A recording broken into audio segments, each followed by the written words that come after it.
Moyen-là, on l'a complètement oublié, mais il a été utilisé après la Seconde Guerre mondiale, où on avait des niveaux d'endettement qui étaient historiquement élevés. Eh bien, pour apurer ces dettes, eh bien, on a maintenu des taux d'intérêt plus faibles que la croissance pendant longtemps.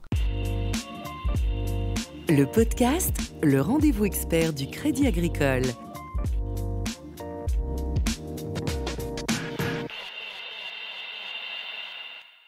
Bonjour à tous et bienvenue dans le podcast, un podcast consacré à la gestion de la dette publique.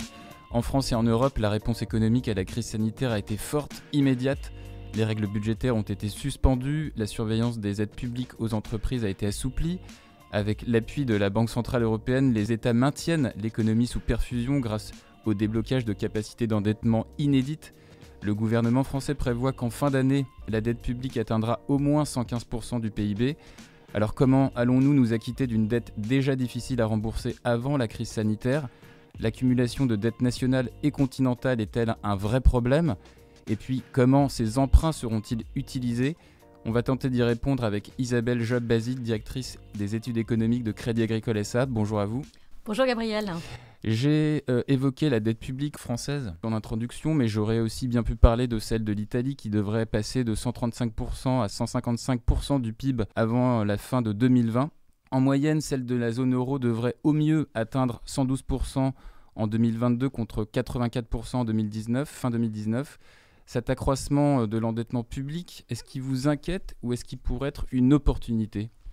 Alors, j'irai pas jusqu'à dire que c'est une opportunité, mais à tout le moins, ça ne m'inquiète pas trop, dans la mesure où l'État n'est pas un agent ordinaire. C'est pas comme un agent privé qui est contraint à un moment donné ou à un autre de rembourser ses dettes. Dans le cas de l'État, déjà, il a un pouvoir que n'ont pas les entreprises, c'est de lever l'impôt, donc ce qui lui donne une certaine souplesse, même si bien évidemment il ne peut pas ponctionner la richesse nationale de manière illimitée.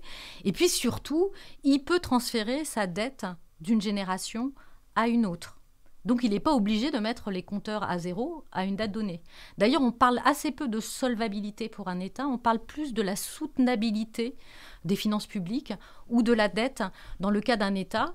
Et ce que l'on veut, c'est ce que l'on sait, c'est qu'on ne peut pas avoir des trajectoires de dette qui montent indéfiniment. Le but, et ce qui rend soutenables les dettes, c'est plutôt de les stabiliser à un horizon donné, sachant que, on ne sait pas à quel niveau on doit stabiliser ces dettes.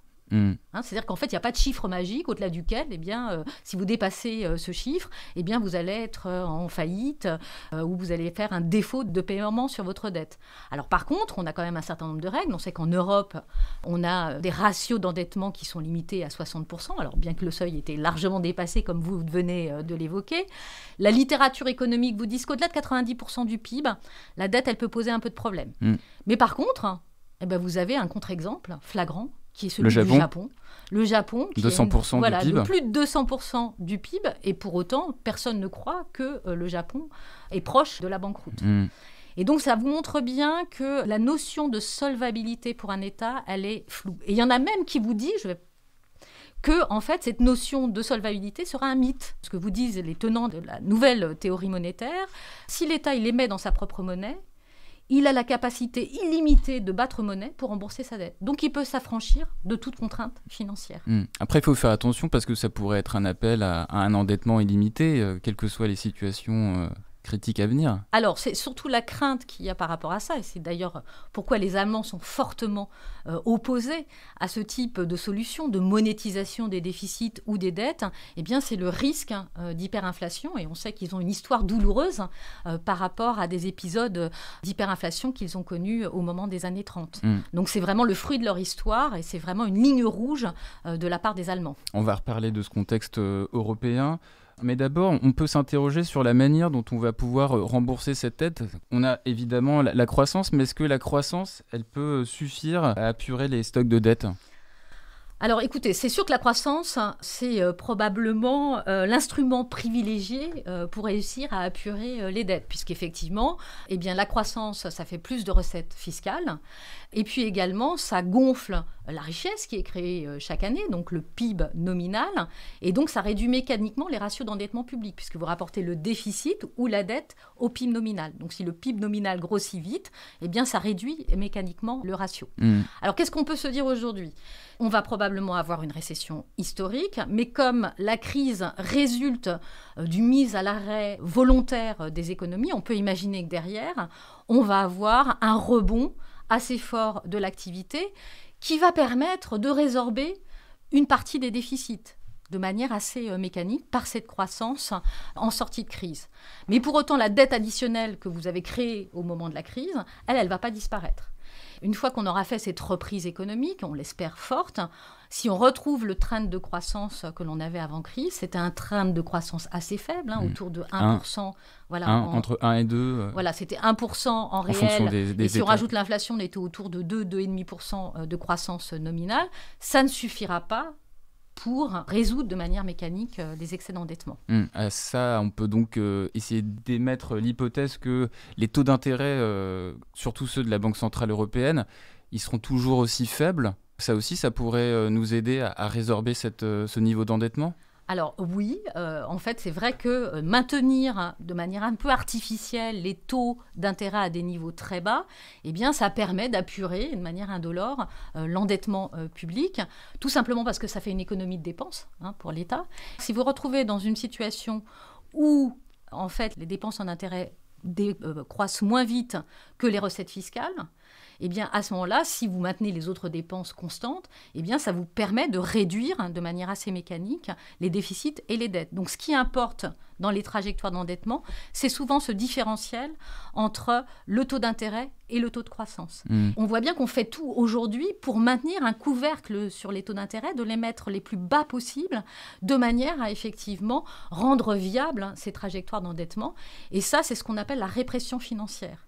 Et en fait, ce moyen-là, on l'a complètement oublié, mais il a été utilisé après la Seconde Guerre mondiale, où on avait des niveaux d'endettement qui étaient historiquement élevés.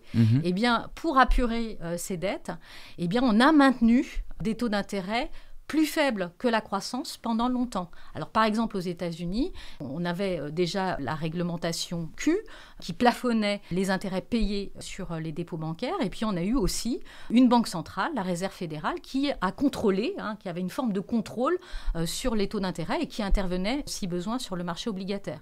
Et ça a permis, en une décennie, de réduire le ratio d'endettement public de 50 points de PIB. Donc c'est pour vous dire que ça a été vraiment un instrument très efficace pour réduire les dettes. Et aujourd'hui, depuis la crise de 2008, eh bien, on a les traces de la répression financière partout dans le monde, et en particulier en Europe, où vous avez des taux d'intérêt très faibles, voire négatifs, sur des maturités de plus en plus longues. Et en fait, quelle est la politique qui permet ça ? Cette nouvelle modalité de répression financière, eh bien, ce sont ces politiques non conventionnelles d'assouplissement quantitatif, de la part, le quantitative easing, mené par la Banque Centrale Européenne aujourd'hui, mais aussi par la Réserve Fédérale Américaine, qui consiste à racheter des titres sur le marché, notamment des titres souverains, et ce qui met un couvercle sur les taux d'intérêt. Ouais. Et comme on va accumuler plus de dettes, eh bien, il est certain que ces politiques, elles vont rester actives et qu'elles vont devenir la norme, la nouvelle norme, puisqu'il va falloir continuer à avoir cet environnement de taux bas pendant très longtemps pour justement viabiliser ces trajectoires d'endettement. Vous parliez de cette mesure historique, il y en a une qu'on aurait envie de se remettre un petit peu en mémoire, c'est la dette extérieure allemande qui avait été gelée en 1953 et définitivement supprimée en 1991. Vous voyez à peu près où je veux en venir. Il y a aussi des économistes qui nous disent qu'on pourrait supprimer, en tout cas annuler certaines dettes, en tout cas détenues par la Banque Centrale Européenne. Comment est-ce que c'est possible, ça ? Alors oui, c'est vrai qu'il y a un certain nombre d'économistes qui vous disent finalement la Banque Centrale rachète de la dette publique et pourquoi pas à ce moment-là l'annuler. Alors regardons bien ce que fait la Banque Centrale. Lorsqu'elle achète des titres de dette publique, elle paye en émettant de la monnaie. D'accord ?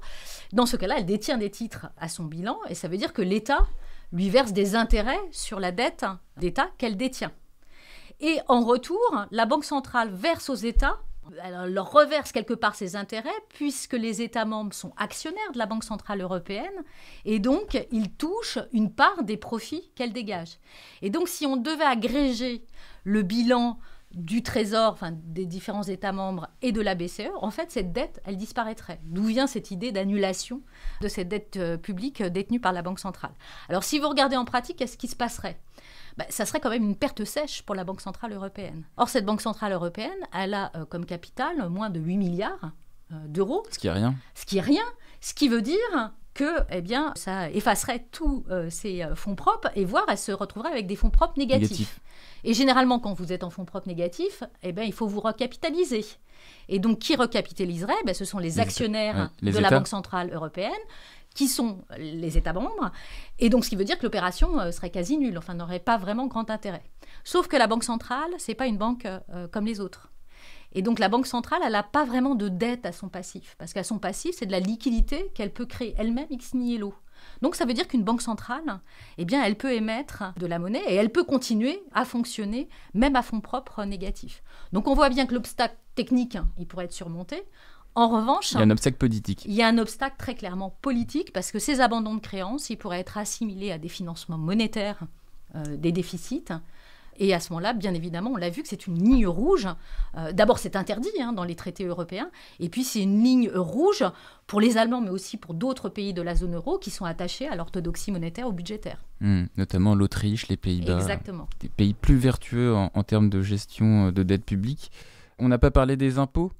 Les impôts sont aussi un des outils qui permettrait aussi de résorber la dette. C'est certain. On l'a vu au moment de la crise des dettes souveraines. On a eu des efforts budgétaires qui ont été demandés aux États, parfois drastiques.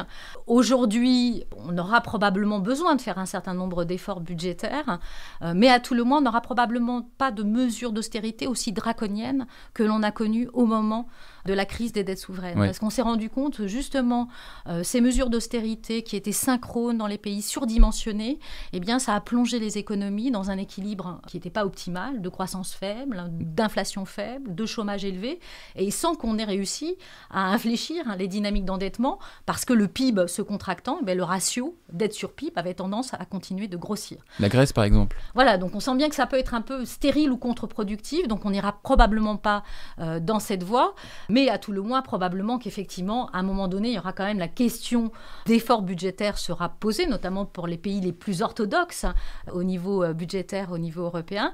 Et puis, il y a aussi peut-être une question aussi d'acceptation du corps social. On sort quand même d'une crise qui a éprouvé les populations. En France, en tout cas. En France et dans tous les pays qui ont été particulièrement touchés par la pandémie. Et il est très clair que les populations ne pourraient pas supporter les effets de l'austérité à part avoir été meurtries par cette crise. C'est la fin de cette première partie du podcast consacré à la dette publique. Je vous propose de se retrouver dans une semaine pour écouter la deuxième partie. On parlera notamment de la mutualisation de la dette européenne, les eurobonds, et de la manière dont sera utilisée cette dette commune, en compagnie toujours d'Isabelle Job-Basile, directrice des études économiques de Crédit Agricole SA. Merci à vous. Vous pouvez retrouver cette interview sur notre page LinkedIn, Groupe Crédit Agricole, et notre page SoundCloud. À très bientôt. Le podcast, le rendez-vous expert du Crédit Agricole.